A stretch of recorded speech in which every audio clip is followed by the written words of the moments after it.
Hello everyone. So today I'm here to throw light on focus areas on English section of the HP Constable 2024 exam. So आज हम discuss करेंगे कि English का exam किस तरीके से आता है, पिछले साल के क्वेश्चंस में क्या क्या चीज़ें कॉमन रही है, किन किन चीज़ों का वेटेज ज़्यादा रहा है. तो I am here with a compact video, आपको कहीं और जाने की ज़रूरत नहीं पड़ेगी इस चीज़ के लिए. आईवीएस शिमला स्टार्ट करने वाला है एचपी पुलिस कांस्टेबल के लिए एक स्पेशली डिज़ाइन बैच जो हमारा स्टार्ट होने वाला है 10th अक्टूबर 2024 से.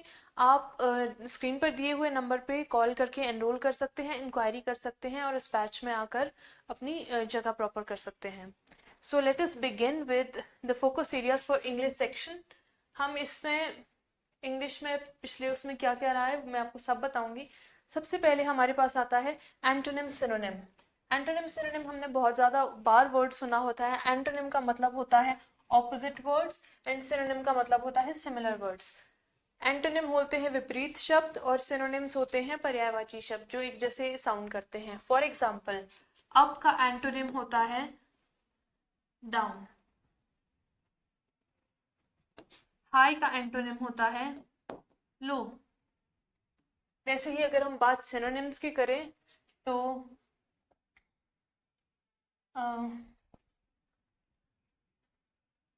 इसमें एक वर्ड ले लेते हैं हाई. हाई को भी हम अप मान सकते हैं तो वो उसका सिमिलर वर्ड होता है. सो इसी तरीके क्वेश्चंस आपको एंटोनिम सिनोनिम्स में आएंगे. इसके लिए हमारी प्रैक्टिस सेट और बैच में क्लासेस बहुत जल्दी स्टार्ट होने वाली है, तो आप 10 अक्टूबर से एनरोल कर सकते हैं. Next is active and passive voices. सभी ने स्कूल्स में पढ़े होते हैं, जैसे कि she asked me to bring the notebook. ये है हमारा active voice. I was asked to bring the notebook by her. ये है हमारा पैसिव वॉइस. सो इस टाइप के questions, change the voice, change the narration करके आपको क्वेश्चंस आएंगे तो आपको उसमें वॉइस चेंज करना है. द नेक्स्ट इज ग्रामर, जो कि मोस्टली हर एग्जाम्स में पूछा जाता है लेकिन वेटेज कम रहता है क्योंकि बाकी टॉपिक्स भी स्पेस लेते हैं. सो ग्रामर में सबसे ज़्यादा इंपॉर्टेंट है parts of speech. There are 8 parts of speech in grammar जो कि हम धीरे धीरे करेंगे. Noun, pronoun, verb, adverb, adjective, preposition, conjunction and interjection. ये सारे वर्ड्स नाउन्स होते हैं, नेम ऑफ एनी प्लेस और थिंग और पर्सन. ओके. प्रोनाउंस होते हैं ये वर्ड्स इंस्टेड ऑफ नाउन जो यूज किए जाते हैं. वर्ब होता है क्रिया, हमारे एक्शंस क्या रहते हैं, हमारी एक्टिविटी क्या रहती है. एडवर्ब होता है जो वर्ब को डिफाइन करता है. एडजेक्टिव्स होते हैं विशेषण, कि इसमें क्या इसका विशेषता है या क्या इसका डिफरेंट एक स्ट्रेटा है. Next is prepositions. Words like on, under are known as prepositions. prepositions काफ़ी टाइप्स के होते हैं, टाइम के, प्लेस के, तो वो सारा भी हम इन क्लासेस में डिस्कस करने वाले हैं. नेक्स्ट इज कंजंक्शन, जो वर्ड्स एंड बट सेंटेंसेस को एंड बट जैसे वर्ड्स ज्वाइन करते हैं दो सेंटेंसेस को, तो ये कंजंक्शन में आते हैं. इंटरजेक्शंस में आते हैं semicolon and these type of things are quite important. grammatical उससे important हो जाते हैं. 8 parts of speech जिनका हम डिटेल में एनालिसिस करेंगे while in classrooms as well. Next is comprehension. आपको रीडिंग कॉम्प्रिहेंशन वगैरह भी पूछा जाता है. रीडिंग कॉम्प्रिहेंशन इसमें आएगा, स्टेटमेंट कंप्लीशन आएगा पैसेज का, which is also known as parajumble. तो ये सारा हम क्लासरूम में कवर करने वाले हैं and these are very important for HP police constable previous year exams. उनके हिसाब से ये सारा वो मैं लेकर आई हूँ एंड पैराजम्बल्स और रीडिंग कॉम्प्रिहेंशन भी उसमें काफ़ी पूछे गए हैं. Next will be phrases. Phrases जैसे कि हम यूज करते हैं जिनको हम इडियम्स एंड फ्रेजेस, लोकोक्ति भी कहते हैं हम हिंदी में इसे.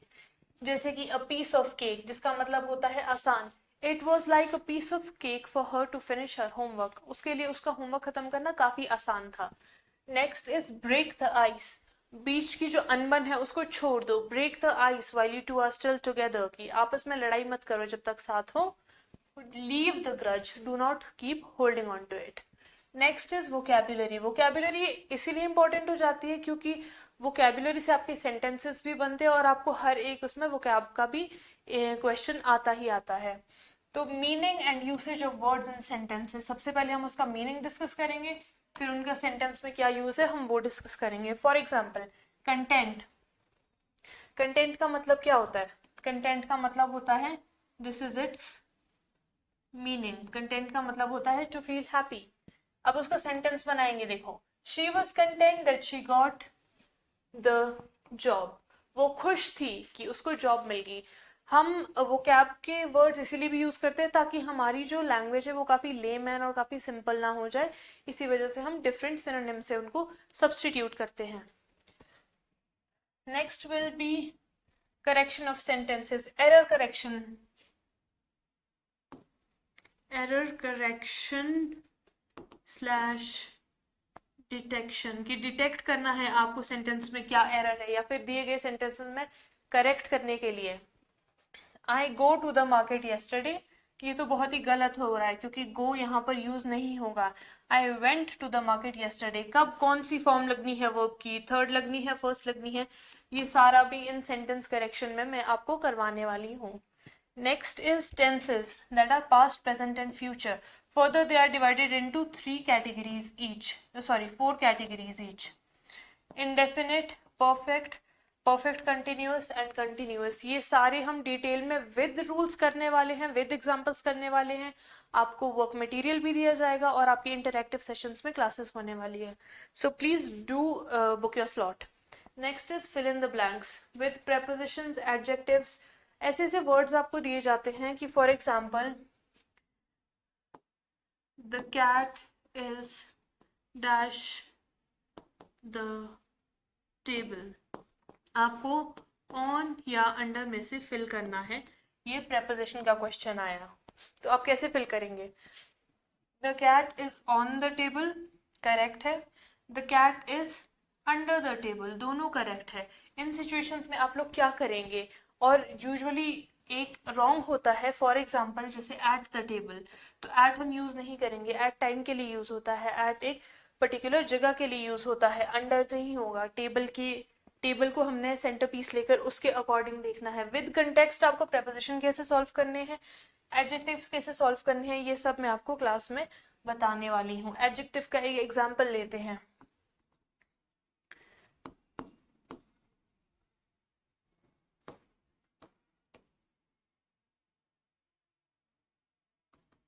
इसमें एडजेक्टिव क्या हुआ? जो फ्लावर की किसी भी खासियत को उभार कर ला रहा है, दैट इज ब्यूटीफुल। तो ब्यूटीफुल इसमें एडजेक्टिव हुआ।